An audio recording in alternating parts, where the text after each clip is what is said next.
परम प्रेममय शिशि ठाकुर, परम आराध्या जगत जननी शिशि बड़मा, परम पूज्यपाद शिशि बड़दा, परम पूजनीय वर्तमान आचार्य शिशि दादा के श्री चरणों में मेरा कोटि कोटि प्रणाम। यहाँ उपस्थित अधर्यु दादा और सभी गुरु भक्तों, माताओं, बहनों, बच्चों को मेरा जय गुरु। अभी एक भजन हो रहा था, वो बेटी ने गाया, होगा भाई धन्य जीवन साधो ठाकुर चरण उनको वरण कर लो। लाइन बहुत अच्छी है, होगा भाई धन्य जीवन, जीवन अच्छा हो जाएगा आपका ठाकुर जी को वर्ण करने से, वर्ण करके ठाकुर जी की बातों पे चलने से। जैसे हम लोग गुरु भाई हैं तो एक मेरा ये परिवार हुआ, इस परिवार में कोई आपत्ति विपत्ति कुछ आती है तो हमारा कर्तव्य है कि हर एक दूसरे को, ठीक है हाथ पैर से नहीं तो कम से कम मुंह से जुबान से उसकी हालात को पूछ लेना, इतना भी उसको अच्छा लगता है। वास्तव में ठाकुर जी बोल रहे हैं कि उनको वर्ण कर लो, होगा भाई धन्य जीवन साधो ठाकुर चरण उनको वर्ण कर लो। कैसे होगा ये हम अभी आपको बता रहे हैं। हमारे फादर इन लॉ एक्सपायर हो गए, आप लोगों को पता है, और मैं उनकी 13वीं में, हम थे, श्रद्धानंद थे और सत्यव्रत थे, तो वेटिंग का टिकट था। गए शाम को पूर्वा एक्सप्रेस में, तो वो बोला भैया वेटिंग तो ई टिकट वेटिंग नहीं होता है, तो बिना टिकट हो जाता है। तो 12 बजे रात को हम लोग वापस आ गए घर, और कल पहुंचना था, तो कैसे जाएंगे, तो हम बोले सत्य से कि चलो हम लोग कार लेके चलते हैं। तो हम लोग 3:30 बजे घर से निकल गए और कार चलाते हुए हम गए। इलाहाबाद का जो हाईवे है वहाँ से जो एक 100 किलोमीटर का रास्ता है हड़िया तक, वहाँ पे सत्य जो है थोड़ा बहुत इधर चलाता था, तो हम बोले ये खाली रास्ता है तुम चलाओ। तो 100 किलोमीटर वो कार चलाया, पहली बार हाईवे पे, ठीक है चलाया। फिर उसके बाद हम बनारस तक ले गए सैयद राजा, फिर उसको दिए, ऐसे करते करते 300 किलोमीटर वो भी चलाया। हम लोग ठीक ठाकुर जी का प्रार्थना हो रहा था सत्संग आश्रम में, और वहाँ पे हम लोग एकदम पहुँच गए आश्रम के पास। अब फिर हम लोग 6:30 बजे वहाँ पहुँच गए, और दूसरे दिन उसी दिन अटेंड किए। सब कुछ करने के बाद फिर 2 दिन बाद हम लोग वहाँ से चले, सवेरे चल दिए वहाँ से 4:30, 5 बजे प्रेयर हो रहा था, प्रेयर के पहले थोड़ी सी तो चल दिए। और रास्ते में 850 किलोमीटर कार चलानी है, कुछ वो चलाए कुछ हम चलाए, ऐसे करते करते हम लोग इलाहाबाद हाईवे तक आए। उसके बाद फिर अंधेरा होने लगा। अंधेरे में कार चलाने में थोड़ा सा समस्या होती, कुछ दिखाई नहीं देता है, उतना हम लोगों की प्रैक्टिस भी नहीं है, अंधेरे में चला रहे हैं। देखिए ठाकुर जी कहना है कि आपद विपद आए जैसे भी हो प्राण, इष्ट वृत्ति निश्चय लाती है सबका ही परित्राण। और यजन याजन इष्ट वृत्ति कर ले काटे महावृत्ति। तो ये इष्ट वृत्ति कैसे जीवन की रक्षा करती है, ठाकुर जी साक्षात बोलते हैं ना, उनका चरण धर लो। अभी गाना हुआ ना कि साधो ठाकुर चरण उनको वर्ण कर लो, होगा भाई धन्य जीवन। एक फ्लाईओवर पे आए, सत्य बोला कि ये तो कानपुर वाला फ्लाईओवर है। हम कहे चलो ठीक है, तो इधर से तो कोई आएगा नहीं, उस पर चढ़ गए हैं। एक बगल से ट्रक जा रही थी, और हम सोचे ट्रक के बाद पीछे से निकालते हैं इधर बगल से, और जैसे वो बगल में आते हैं ट्रक के आगे, ट्रक वाले ने ब्रेक मारा बड़ा तेज, तो बगल में था, उसने ब्रेक मारी, एक सांड उसको क्रॉस किया आगे से उसके। तो मैं तो उसके बगल में ही था, मैं भी बाहर निकलना था, पता नहीं क्या हुआ, मेरा पैर अचानक ब्रेक पे जाके कड़कड़ा के रुक गया। उस सांड इससे बस टच करते हुए एकदम निकल गया। देखिए कहां से क्या पैर रुका, और एकदम अगर वो सांड लड़क जाता तो हम लोग ट्रक से टकराते, क्या क्या होता, बहुत कांड हो जाता। कुछ नहीं हुआ, एकदम लगा कि उसका पूंछ टच किया और निकल गया अपने आप। देखिए ये शरीर जो है ना, साध लेने की बात है। जिस दिन ठाकुर के चरण में, ठाकुर के नाम में, ठाकुर के प्यार में ये सध जाएगा ना, आपको कुछ करने की जरूरत ही नहीं पड़ेगी। हर आपत्ति विपत्ति में अपने आप ये शरीर वहां पे रुक जाता है। आदमी कहता है ना कि हम जो है शरीर में, आदमी शराब पीता है, बीड़ी पीता है, सिगरेट पीता है, नशा करता है, लेकिन जब वो ठाकुर जी को ग्रहण करता है तो उसका छूट जाता है।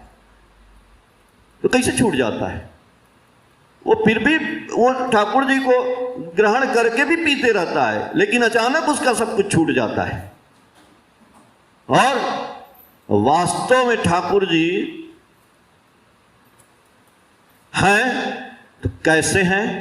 जब हम वृंदावन जाते हैं, वृंदावन क्यों जाते हैं? कृष्ण जी हैं? नहीं है। कृष्ण जी ने वहां पे अपनी रास लीला रचाई थी, इसलिए हम वृंदावन जाते हैं। तो यदि कृष्ण जी के कोई वंश का रहता, कृष्ण जी का वंश का कोई आदमी रहता तो जरूर हम उसके पास जाते, क्योंकि कृष्ण जी का तो कुछ है ही नहीं, तो भी हम जाते हैं, उनसे प्यार है। क्या कि इस जमीन पे उन्होंने लीला की थी, इसलिए वहां पे भीड़ हो रहा है। तो यदि उनके कोई बालक रहते, उनका परिवार रहता, उनका खानदान पे खानदान रहता, तो जरूर उनके यहां भी लोग जाते। वैसे ही ठाकुर जी बोले हैं ना कि इष्ट गुरु पुरुषोत्तम प्रतीक गुरु वंशधर, रेत शरीर में सुप्त रह के जीवंत रहते निरंतर। तो ठाकुर जी अपनी वाणी में सब कुछ बोल गए हैं, और आज ठाकुर जी विद्यमान है आचार्य में। कैसे हैं उसका उदाहरण मैं बता देता हूं अभी, आज साक्षात। हम जिस गुरु को पकड़े हैं, क्या वो आपत्ति विपत्ति में आते हैं? ये बात हरिनंदन दा ऋत्विक हुए, जो ठाकुर जी के ऋत्विक थे, जो इस समय राजूदा हैं, उन्हीं के दादाजी थे। और हमारे जो फादर इन लॉ, जो हमारे ऋत्विक थे, उनके वो ऋत्विक थे, उन्हीं से वो नाम मिला था उनको। तो एक बार हरिनंदन दा, सुनिए ध्यान से ये बात, एक बार हरिनंदन दा ने ठाकुर जी से पूछा कि ठाकुर जी, आपका हम लोग दीक्षा लिए हैं, तो हमारे जीवन में आपत्ति विपत्ति आएगी तो क्या आप आएंगे बचाने? आप हैं, और आप जब नहीं रहेंगे इस दुनिया में तो क्या आप जाएंगे बचाने? ठाकुर जी थोड़ा गंभीर हो गए। ठाकुर जी बोले, Harinandan, when you call me, I hear you. When you shout me, I hear you. When you call me, I appear with you. I am the fulfiller of Ram, I am the fulfiller of Krishna, I am the fulfiller of Jesus, Buddha and what not. Harinandan, मैं ही राम का परिपूरक हूं, मैं ही कृष्ण का, बुद्ध का, Jesus का, यीशु का। तुम जिसकी भी पूजा करते हो वो सब मेरे में ही आके सार्थक हो जाता है। और जब तुम हमको पुकारते हो तो मैं वो बात सुनता हूं, और जब जरूरत होती है तो मैं तुम्हारे पास आता हूं। कार लड़ जाती, ब्रेक, हम तो सोचे नहीं, दिमाग क्या है, कुछ नहीं है, वो अपने आप चलता है, अपने आप ब्रेक पे जाता है, कुछ नहीं होता है। तो ठाकुर जी से बोले हरिनंदन दा, नहीं ठाकुर जी, ये तो आप बोल रहे हैं, क्या आप सही में आ सकते हैं? सशरीर ऐसे दिखाई देने लगे हमको कि ठाकुर जी आ गए। ठाकुर जी बोले, हरिनंदन, ताऊ होते पारे यदि प्रयोजन था के, यदि प्रयोजन रहेगा तो मैं वो भी हो जाएगा, मैं साक्षात भी आकर के तुमको दिखाई दूंगा। तिवारी जी बैठे हैं, इनको साक्षात ठाकुर जी कई बार दिखाई दिए। और जो मैं असली बात कहने जा रहा हूं, मैं केंद्रीय विद्यालय में हूं ना, और आपको एक अच्छी बात बता देता हूं कि मैं रोज 40 किलोमीटर माथी जाता हूं ना, केंद्रीय विद्यालय माथी में। लेकिन मेरा ट्रांसफर हो गया और मैं कानपुर में आ गया, केंद्रीय विद्यालय रक्षा विहार के पास, जो श्याम नगर में जो ये स्कूल है ना इनका, वीरेंद्र स्वरूप स्कूल, उसी के सामने CGHS का जो ऑफिस है उसके बगल में है। कॉलोनी है, वो कॉलोनी में चलता है, स्कूल की बिल्डिंग नहीं है। लेकिन यहाँ आ गए, अब यहीं से जो जीवन बचा है मेरा शेष हो जाएगा, रिटायर भी हो जाएंगे। तो ये बात मैं क्यों बोला आपसे कि कैसे मैं आ गया। लेकिन बहुत से लोग चेन्नई चले गए, बहुत से लोग नागालैंड चले गए, बहुत से लोग कश्मीर चले, कानपुर आने का सौभाग्य नहीं मिल रहा है लोगों को, तो कैसे आ गए भाई। एक बार आचार्य देव के पास मैं गया था, जब मैं यहाँ केंद्रीय विद्यालय अरमापुर नंबर 1 में था। 2009 में पोस्टेड हुआ, तो हर 5 साल बाद ट्रांसफ़र हो जाता है, तो 1 साल छोड़ दीजिए, 6 साल। तो 6 साल बाद तो हम और ममता थी, दोनों लोग गए, वो कंप्यूटर वाले रूम में आचार्य देव बैठे थे। तो ममता बोली कि देखिए आप अपने से तो भरते हैं, उसमें 5 जगह फार्म भरवाया जाता है ज़बरदस्ती सबको, कि अगर आपको ट्रांसफ़र नहीं भी लेंगे तो कहाँ हो जाएगा, अपने से पीछे से कोई ढकेलेगा तो कहाँ किया जाएगा, आप बताइए। तो हम कहे कि हम अपने से तो ना बोलेंगे, तो बोले आचार्य देव से चलिए पूछा जाए। तो हम गए आचार्य देव के पास, प्रणाम किए, बोले हाँ बोलिए। तो हम बोले दादा हम लोग तो केंद्रीय विद्यालय में हैं और हर 5 साल बाद ट्रांसफ़र हो जाता है, तो आप बताइए कि कहाँ कहाँ भर दें। तो आचार्य देव बोले कि ममता कहाँ है, उसको बुलाइए। तो हम कहे अच्छा। तो हम बाहर आए, बोले बुला रहे हैं तुमको। गई तो बोले कि तुम कहाँ रहना चाहती हो ये बताओ। तो वो कुछ सोची होती नहीं, वो बोलेंगे हम तो कानपुर ही रहना चाहते हैं। तो आचार्य देव कुछ बोले नहीं। पीछे वो थी गांगुली दा की वाइफ, तो वो ऐसे उनको पूछने लगी, बोली बोलो बोलो लखनऊ। तो बोले कि कुछ नहीं। फिर जो है हम खड़े रहे बड़ी देर तक कि आचार्य देव कुछ बोलेंगे, कुछ बोले ही नहीं। फिर दूसरे से बात करने लगे। तो हम लोग चले आए बाहर। हम के बहुत तो तुम बोल रही थी कि बोलेंगे 5 जगह, हमको तो भरना ही पड़ेगा, वो तो कुछ बोले ही नहीं यार। फिर से पूछेंगे, बोलेंगे अरे आप समझते नहीं है, वो कुछ नहीं बोले, उनका आशीर्वाद हो गया, आपको जहां मन करे भर दीजिए। तो हम कहे अच्छा चलो ठीक है भर देते हैं।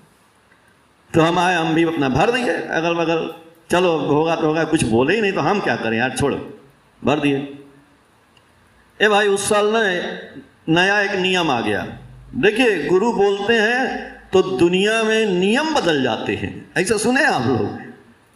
नया नियम आ गया कि जिसका बच्चा 10th में है उसका ट्रांसफर नहीं होगा, दूसरे का होगा। हम कहे अच्छा बड़ा बढ़िया है, तब तक सत्य 10th में आ गया था, बहुत बढ़िया है यार। उस साल तो हुआ ही नहीं। फिर अगले साल तलवार लटकी, तो हम बोले अब इस साल पूछने नहीं जाएंगे, इस साल हम क्या करें। तो अब सब लोग बोले कि अब तो इस साल तो आपका होगा ही। चलो ठीक है। ट्रांसफ़र के बाद अचानक बीच में ना एक नया नियम और आ गया कि म्यूचुअल और नो टेकर, जहाँ जगह खाली है वहाँ आप भर दीजिए, आपका हो जाएगा। तो अच्छी बात है। तो हम लोग देखे तो माती केंद्रीय विद्यालय में जगह खाली थी, कोई वहाँ से चला गया था। तो जल्दी जल्दी हमने फॉर्म अप्लाई किया, माती भर दिए। तो सब लोग बोले कि तुम्हारे भरने से हो जाएगा। तो बहुत से लोग दीक्षा लिए थे ठाकुर जी की, स्कूल में भी गुरु जी के लिए हैं। तो कई लोग बोले ना ना वो ठाकुर जी तुम्हारे लिए वहाँ खाली किए जगह, तुम देख लेना तुम्हारा ही होगा। हम कहे अच्छा चलो देखते हैं। ए भैया फिर जो है वहाँ पे हमने भर दिया। तो कई लोग भरते हैं, लेकिन वहाँ मेरा ही हुआ। मेरा हुआ 8 साल से मैं वहाँ जा रहा था। अब 8 साल के बाद फिर अब तलवार लटकी कि अब कहाँ जाएंगे। तो हम कहे कि अच्छा रुको। तो ममता का मेडिकल मैंने बनवाया, तो मेडिकल बन गया, सीएमओ भी साइन कर दिया और हर्ष अग्रवाल भी साइन कर दिए, बढ़िया से बन गया। तो मेडिकल लगा के और डाल दिए, बस खट से यहाँ हो गया। अब यहीं से तो आचार्य की बात सही हुई ना, वो बोले कुछ नहीं लेकिन आशीर्वाद दे दिए कि ममता को रहना है तो कानेपुर रहना है। अब कानेपुर में फ्लैट भी हम लोग खरीद लिए। अगर वहाँ नहीं जाते तो फ्लैट भी नहीं खरीदते, माती नहीं जाते तो, क्योंकि माती गए तो यहाँ स्कूल से सब भगाने लगे, क्वार्टर खाली करिए खाली करिए। तो बैग खाली ना करेंगे, हम खरीदेंगे अब।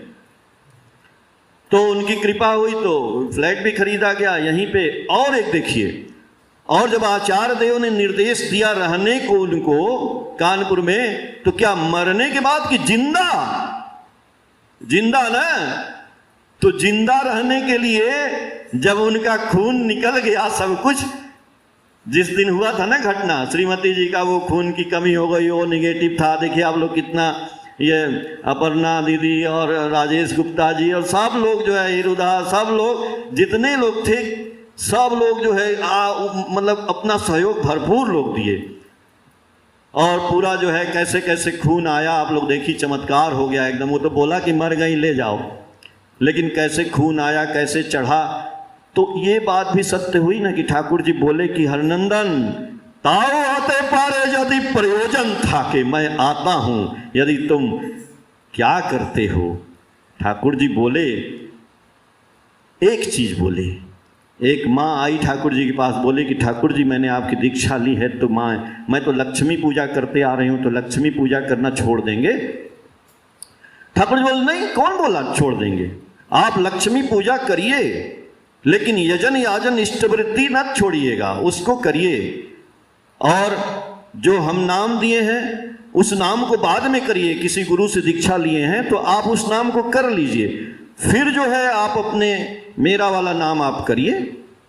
और जो आपके घर में परंपरा चल रही है, जहां आप पूजा करते हैं, जो व्रत रखते हैं, अनुष्ठान रखते हैं, सब करिए, लेकिन यजन याजन इष्टवृत्ति जरूर करिए, ठाकुर जी का नाम जरूर करिए। साक्षात ठाकुर जी हैं, और आपको विश्वास करिए हर पग पग पे ठाकुर जी खड़े हैं हम लोगों के लिए। इतने अच्छे गुरु मिले हैं, पुरुषोत्तम मिले हैं, फिर भी हम लोग भटकेंगे तो ये हम लोगों का दोष है।